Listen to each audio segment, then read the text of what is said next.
दूसरी टीम जो हम बात करना चाहेंगे वो है सनराइजर्स हैदराबाद। हैदराबाद के पास ऑलरेडी कोर बहुत अच्छा रिटेन किया था इनने। मेरे ख्याल से वर्ल्ड क्रिकेट का जो बेस्ट फिनिशर है हेनरिक क्लासन इस समय, वो उन्होंने रिटेन किया था। T20 में जो सबसे एक्सप्लोसिव ओपनर है ट्रेविस हेड, वो उन्होंने रिटेन किया था। साथ ही साथ इंडियन सबसे एक्सप्लोसिव ओपनर जो है अभिषेक शर्मा, उन्हें रिटेन किया था। नंबर 1 लीडर मेरे ख्याल से जो है, जो कैप्टेंसी में बहुत अच्छा परफॉर्म कर रहा है, पैट कमिंस, वो हैं, उन्होंने रिटेन किए थे। और नीतीश कुमार रेड्डी को 6 करोड़ में रिटेन किया था, जो अगेन रेयर कॉमोडिटी है। Indian bowling allrounder, fast bowling allrounder, मतलब फास्ट बॉल भी, जो फास्ट मतलब मीडियम पेसिंग पेसर जो डाल सकता है और स्ट्राइक तेज गति से रन बना सकता है। तो ऐसे प्लेयर बहुत कम कमोडिटी में है, उसे सिर्फ 6 करोड़ में रिटेन किया था। तो एक कोर ऑलरेडी इनके पास सेट था। अब इन्हें जो करना था वो ये था कि इसी में एडिशनल थोड़े थोड़े ऐसे प्लेयर्स डालना कि प्लेइंग 11 अच्छी बन जाए। उसमें इन्होंने क्या किया है वो हम आपको दिखाते हैं। सबसे पहले इन्होंने देखेंगे तो ईशान किशन को लिया है 11.25 करोड़ में। अगर ईशान किशन को अब ये ओपन नहीं कराते हैं तो मेरे ख्याल से उनकी यूटिलिटी इतनी रहती नहीं है, बट फिर भी जहां पे आपके पास हेड और अभिषेक शर्मा है तो ईशान किशन ओपन तो नहीं कर पाएंगे। 3 नंबर पे भी इशू क्या होगा कि वो फिर से लेफ्ट हैंडर है। पहले तो आपके ओपनर्स लेफ्ट हैंडर हैं, फिर ये भी लेफ्ट हैंडर हो जाएंगे। तो मेरे ख्याल से हो सकता है वो सोचें कि नीतीश रेड्डी को प्रमोट कर दें और चौथे पे ईशान किशन को लाएं। देखना बस यही रहेगा कि ईशान किशन 4 नंबर पे कितने सूटेबल रहते हैं।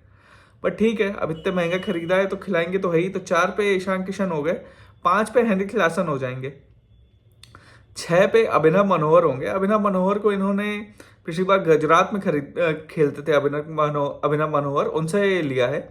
तो ये एक प्लेयर है जो मेरे ख्याल से एक क्या बोलते हैं, वैल्यू फॉर मनी हो सकता है, जो 3.2 में मिला है इन्हें, लेकिन जो एक्सप्लोसिव हो सकता है, जिसे मैंने लंबे छक्के वो लगाते हुए देखा है। तो ये एक हिडन जेम हो सकता है। फिर इनकी सीधे बॉलिंग आ जाती है। 7 नंबर पे पैट कमिंस हैं। 8 पे इन्होंने हर्षल पटेल को लिया है 8 करोड़ पे। पर्पल पटेल जो कहा जाता था, बैंगलोर में थे तो बहुत अच्छी बॉलिंग करते थे, स्लोअर बॉल बहुत अच्छी करते हैं। स्लोअर के साथ एक इनकी भी स्लोअर बाउंसर बहुत अच्छी है, यॉर्कर कभी कभी अच्छी डाल सकते हैं। बट अभी थोड़े प्रिडिक्टेबल हो गए हैं लोग, इनकी स्लोअर के लिए वेट करते रहते हैं तो काफ़ी बार रन भी जाता है। तो हर्षल पटेल अगर अपना वो पर्पल पटेल वाला मोजो वापस ला सकते हैं तो ये बहुत अच्छी बाय हो सकती है। फिर इनको ये पास है मोहम्मद शमी, इनने खरीदा है, जो एक्सलेंट बाय है, गुजरात के लिए बहुत अच्छा खेलते हैं। और हमने बेसिकली देखा है कि आईपीएल में अब वो टीमें अच्छा खेल रही हैं जो स्टार्टिंग में विकेट लेता है।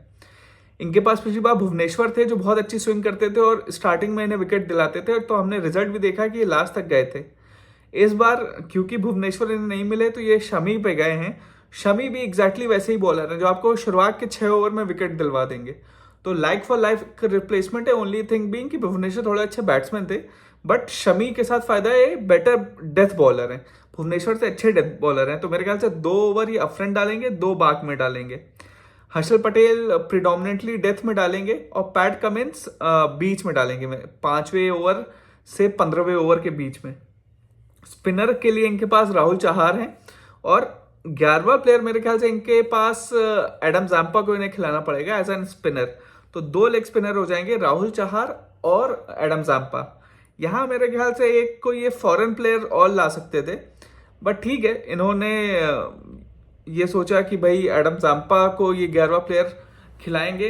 मैं बस कोई फॉरेनर स्पिनर प्लेयर खिलाने के पक्ष में इसलिए नहीं रहता हूँ कि स्पिनर इंडिया में ही ऑलरेडी इतने ज़्यादा हैं। फॉरेन प्लेयर्स में आपको जो वैल्यू मिलती है वो है पावर हिटर्स में। उतने पावर हिटर्स शायद इंडिया में नहीं होते हैं, या एक्सप्रेस पेस वाले फास्ट बॉलर्स में जो बाहर नहीं है। तो इसलिए अगर कोई अपने फर्स्ट 11 में स्पिनर फॉरनर डालता है तो वो मुझे थोड़ा खटकता है। लेकिन ठीक है, अभी इनकी जो कॉम्बिनेशन बन रहा है, जो कॉम्पोजिशन है, उसमें एडम जाम्पा को इन्हें खिलाना ही पड़ेगा क्योंकि स्पिनिंग ऑप्शन और कोई नहीं है सिवाय राहुल चहार के। और इंडियन पिचेस में आपको 2 स्पिनर चाहिए ही चाहिए। इम्पैक्ट प्लेयर का भी एक इशू रहेगा क्योंकि इस टीम के साथ इनको एक बैट्समैन चाहिए होगा और इंडियन बैट्समैन कोई है नहीं इनके पास। अथर ताइडे को इम्पैक्ट प्लेयर खिला सकते हैं, उससे अच्छा कोई इनके पास इंडियन बैट्समैन है नहीं। तो एक ये इशू है कि जो इम्पैक्ट प्लेयर इनका रहेगा वो थोड़ा हल्का रहेगा। एक इशू आ सकता है। बट मेरे ख्याल से जो इनकी ओवरऑल जितनी पावर पैक्ड बैटिंग लाइनअप है और जिस हिसाब से इनने मोहम्मद शामी, पैट कमिंस, हर्षल पटेल को लिया है तो बॉलिंग भी अच्छी है। बट रिटेंशन देखते हुए लास्ट ईयर की फाइनलिस्ट थे ये देखते हुए क्या ये एक नंबर ऊपर जा पाएंगे, तो मेरी प्रेडिक्शन रहेगी कि शायद नहीं। इस बार ये मिडल ऑफ द टेबल में ही आपको कहीं दिखेंगे, क्योंकि इनके जो भी प्लेयर्स हैं वो हाई इम्पैक्ट तो हैं लेकिन हाई कंसिस्टेंसी वाले नहीं हैं। वो वैसे हैं कि मतलब चले तो चांद तक, नहीं तो रात तक। तो भाई ऐसे में थोड़ा कंसिस्टेंसी की वजह से मैं सोचता हूँ ये middle of the table team रहेगी। फिर भी मैं इनके ऑप्शन को देता हूँ 7.5 नंबर देता हूँ कि ठीक ठाक ऑप्शन रहा। जिस हिसाब से इनने स्टार्ट किया था उससे थोड़ा और अच्छा कर सकते थे। कुछ और प्लेयर्स थे जो मेरे हिसाब से ये टारगेट कर सकते थे, कुछ बॉलर्स थे जो ये टारगेट कर सकते थे। जेसन बेरेंड्रॉफ हो गया, या जो भी मतलब फास्ट बॉलर्स जो भी थे उन्हें ये टारगेट कर सकते थे, जो फॉरनर फास्ट बॉलर्स होते हैं। तो इनकी बॉलिंग लाइनअप थोड़ी अच्छी हो जाती, बट ठीक है जो अभी टारगेट किया है मेरे ख्याल से स्टिल ये बहुत खराब टीम भी नहीं है, बहुत अच्छी टीम नहीं है।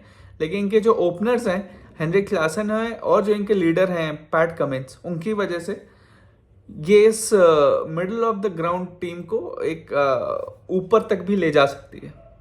तो देखना है क्या रहता है।